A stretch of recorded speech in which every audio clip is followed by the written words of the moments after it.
नमस्कार, मैं हूं ब्रिज द्विवेदी। एग्रीमीटर के इस खास शो में आप सभी का स्वागत है। आज के एग्रीमीटर में हम सरसों के बाजार पर चर्चा करेंगे। इस पर बातचीत करने के लिए विस्तार से हमारे साथ जुड़ रहे हैं केडिया एडवाइजरी के डायरेक्टर अजय केडिया जी। अजय सर नमस्कार, स्वागत है आपका द बोनस में।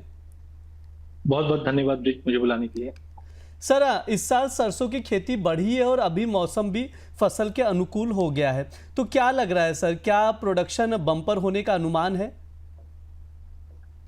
देखिए ब्रिज, सरसों एक ऐसी क्रॉप है, जब भी ठंड रहती है तो उसका कंडीशन जो है फेवरेबल ही रहता है।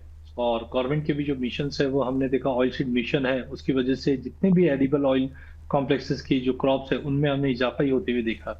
खास करके अभी जो ये साल की अगर एरिया अंडर कल्टीवेशन की अगर बात करते हैं तो वहां पे भी हम देख रहे हैं 3-3.5% की तेजी दिखा रहा है। मतलब ग्रो है तो एक तो एमएसपी, फेवरेबल वेदर कंडीशन और गवर्नमेंट सपोर्ट, ये तीन की वजह से हम देख रहे हैं कि एरिया अंडर कल्टीवेशन बढ़ेगा।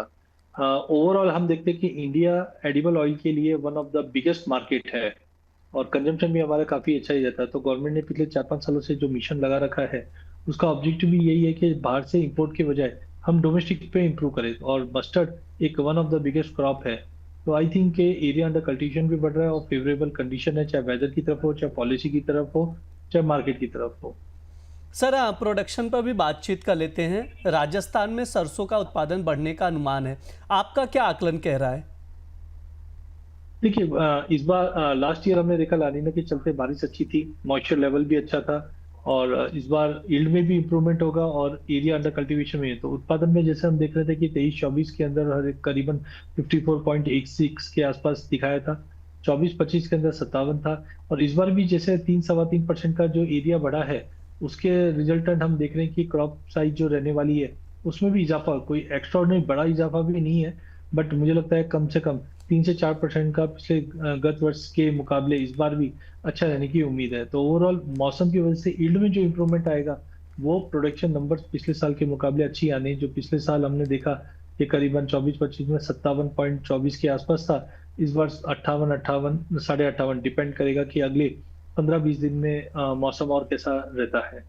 सर, अब सरसों मिल के एक्सपोर्ट के आंकड़ों पर भी नज़र डाल लेते हैं। पिछले साल की तुलना में अगर देखा जाए तो अप्रैल से नवंबर के दौरान सरसों मिल के एक्सपोर्ट में हल्की बढ़ोतरी देखने को मिल रही है। सर, क्या लग रहा है आगे सरसों मिल की एक्सपोर्ट डिमांड में और इजाफा होगा? देखिए, पूरे मिल काउंटर में हमने पहले थोड़ा पेसिमिस्टिक होते हुए देखा, फिर लेकिन ग्लोबल मार्केट में डिमांड ठीक ठाक है। एक्स्ट्राऑर्डिनरी चेंजेस तो नहीं है, बट 3-3.25% का इसमें भी हमने एक्सपोर्ट में बढ़ोतरी आती हुई देखी। 13.22 के मुकाबले 13.62 है। इसमें दो इंपॉर्टेंट चीज, एक तो ग्लोबल मार्केट में टैरिफ को लेकर अनसर्टेनिटी बनी हुई है, वहीं अगर हम देखें ग्लोबल मार्केट में एक रिसेशन फियर भी बना हुआ है। बट रुपए की गिरावट कहीं ना कहीं अट्रैक्टिव भी बनाती है, बट ग्लोबल मार्केट में अनसर्टेनिटी और रुपए की इम्पैक्ट दोनों मिक्स एंड मैच है। इसके लिए हम देखते हैं स्टडी ग्रोथ है एक्सपोर्ट्स के अंदर, ऐसा नहीं है कि बहुत ही ज्यादा फॉल या बहुत ही बड़ा जंप है। और ये एक्सपोर्ट ऐसे ही कंटिन्यू पॉजिटिव साइड ही रहना चाहिए, जिसका भाव पे भी पॉजिटिव असर पड़ता हुआ दिखाई देगा। सर, ये भी समझाइए कि घरेलू बाजार में सरसों मिल की डिमांड कैसी है? देखिए, टोटली अगर हम डिमांड साइड देखें तो Q3 जो था वो थोड़ा स्टेगनेंट था, बट Q4 में हमने देखा कि डिमांड जो है वो कंसिस्टेंटली बनी हुई है। साथ में इस बार एरिया अंडर कल्टीवेशन में भी इम्प्रूवमेंट है और जिस ढंग से फिजिकल डिमांड अगर हम देखें, चाहे अदर इंडस्ट्री, फीड इंडस्ट्रीज की बात करें या इंडस्ट्रियल डिमांड की बात करें, यहाँ पे भी कंटिन्यू मेंटेन है, जिसके चलते भाव में भी हमने सुधार आते हुए देखा। बट अगेन क्रॉप साइज ज्यादा होने की वजह से भाव में कोई बड़ा उछाल नहीं है। आज भी हम देखते हैं तो 70-50, 70-60 के करीब, चाहे जयपुर हो, चाहे अलवर हो, चाहे एवरेज निकालेंगे तो भाव पॉजिटिव ही है। बट क्रॉप साइज को देखते हुए कोई ज्यादा बड़ा जंप नहीं, क्योंकि कभी भी इन क्रॉप्स के अंदर बड़ा जंप आता है तो डिमांड थोड़ा डिस्ट्रैक्ट हो जाता है। बट टाइमिंग एक स्टडी डिमांड कंटिन्यू बनी है, चाहे डोमेस्टिक हो चाहे एक्सपोर्ट हो। सर, आवक पर भी बातचीत कर लेते हैं। सरसों की आवक पर मौजूदा समय में मंडियों में सरसों की आवक की क्या स्थिति नजर आ रही है?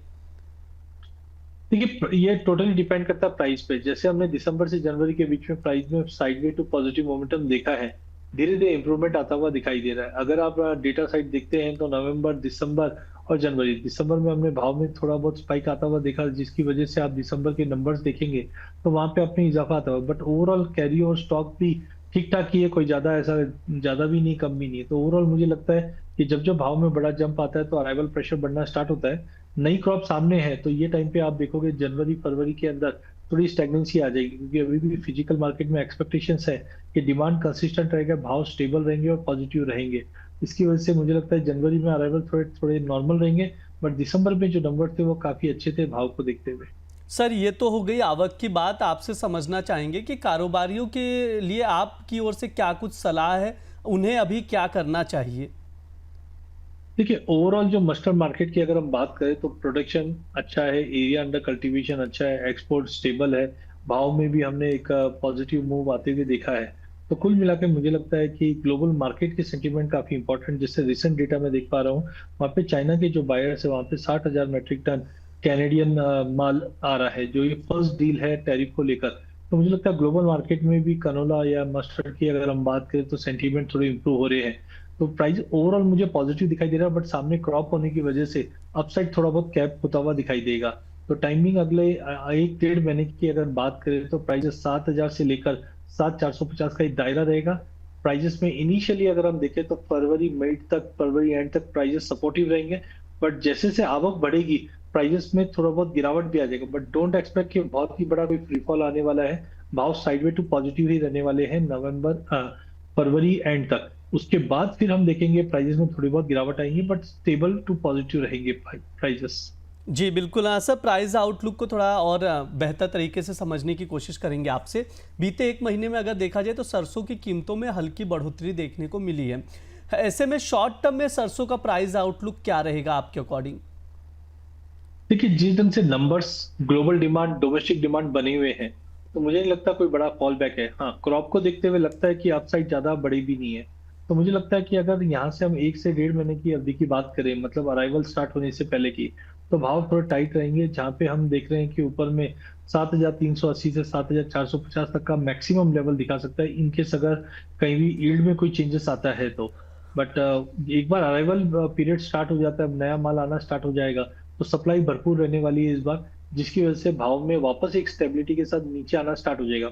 हालांकि ऑयल मार्केट काफी इंपॉर्टेंट होने वाला है, जिस ढंग से कच्चे तेल में तेजी है, पाम ऑयल में भी हम देख रहे हैं कि प्राइजेस 4,100 के करीब बीएमडी ट्रेड कर रहा है। तो अगर ऑयल मार्केट और तेज रहता है, उसका भी एक कहीं ना कहीं सपोर्ट मिलता हुआ दिखाई देगा। तो कुल मिलाकर 7,400 7,450 मैक्सिमम मुझे अपसाइड लग रहा है, जबकि सपोर्ट की बात करें तो 7,050 से 7,100 का एक स्ट्रॉन्ग सपोर्ट रहना चाहिए। जी बिल्कुल। ये प्राइस आउटलुक है सरसों को लेकर सर की, उसके अकॉर्डिंग आप लोग ऑब्जर्व करके चल सकते हैं, स्ट्रैटेजी बनाकर चल सकते हैं। सर समय भी हो चुका है, डिस्क्लेमर दे दीजिए। ब्रिज, आज हमने सरसों की बात की, डेरिवेटिव में है नहीं ये प्रोडक्ट, होगा तो बहुत ही अच्छा होगा, क्योंकि सामने क्रॉप सीजन भी है, हेजिंग के लिए अच्छी अपॉर्चुनिटी बन जाती है। मेरी वैसे कोई पोजीशन नहीं है, मेरे क्लाइंटों की हो सकती है जहाँ पे हम उनको कंसल्टिंग करते हैं। सेकेंडली, जब कमोडिटी में निवेश करते हैं तो बहुत ही अच्छी अपॉर्चुनिटीज भी बनती है, बट थोड़े थ्रेट भी होते हैं। उससे बचने का सबसे अच्छा तरीका है कि आप अपने नुकसान को और स्टॉप लॉस को जानें, और सेकेंडली सेबी रजिस्टर जो भी आपके फाइनेंशियल एडवाइजर है उनकी सलाह लेकर ही कमोडिटी में निवेश करें। जी सर, बहुत बहुत शुक्रिया सर आज की चर्चा में जुड़ने के लिए। बहुत बहुत धन्यवाद ब्रिज।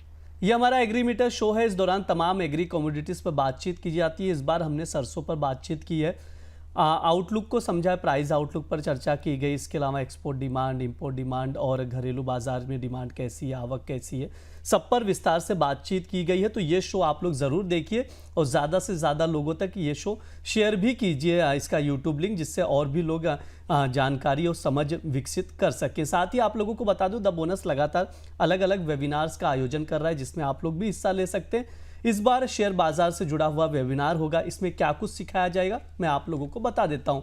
अगर आप शेयर बाजार का ट्रेंड पकड़ने में चूक जाते हैं और आपको डेली जो ट्रेडिंग होती है उसमें लॉस हो रहा है, तो फिर ऐसा क्या करें कि ट्रेंड भी पकड़ में आ जाए और ट्रेडिंग में लॉस भी ना हो। ये सब सिखाया जाएगा इस स्पेशल वेबिनार में। तो इस वेबिनार में आपको स्विंग ट्रेडिंग की सही एंट्री और सही एग्जिट का पार्ट पढ़ाया जाएगा। लक्ष्मी श्री सिक्योरिटीज़ के head of research Anshul Jain आपको स्विंग ट्रेडिंग सिखाएंगे। ये जो वेबिनार है 2 अलग अलग सेशन में होगा। इसमें कैसे ट्रेंड को पकड़ें, प्राइस एक्शन कैसे देखें, चार्ट को कैसे रीड करें, सब कुछ बताया जाएगा सही तरीके से। तो आप लोग भी जुड़िए और स्विंग ट्रेडिंग सीखिए। आपको बता दूं, पहला वेबिनार 7 फरवरी को सुबह 11 बजे और दूसरा पार्ट 28 फरवरी को सुबह 11 बजे ऑनलाइन आयोजित किया जाएगा। QR कोड स्क्रीन पर है, स्कैन करिए और इस वेबिनार में हिस्सा लीजिए। साथ ही बोनस की टीम लगातार रिसर्च बेस्ड और प्रीमियम कंटेंट प्राइम मेंबर्स के लिए लेकर आ रही है, तो आप लोग भी प्राइम मेंबरशिप लीजिए और द बोनस का रिसर्च बेस्ड एक्सक्लूसिव कंटेंट का एक्सेस पाइए। फिलहाल के लिए इस शो में इतना ही। आप लोग बने रहिए द बोनस के साथ। धन्यवाद।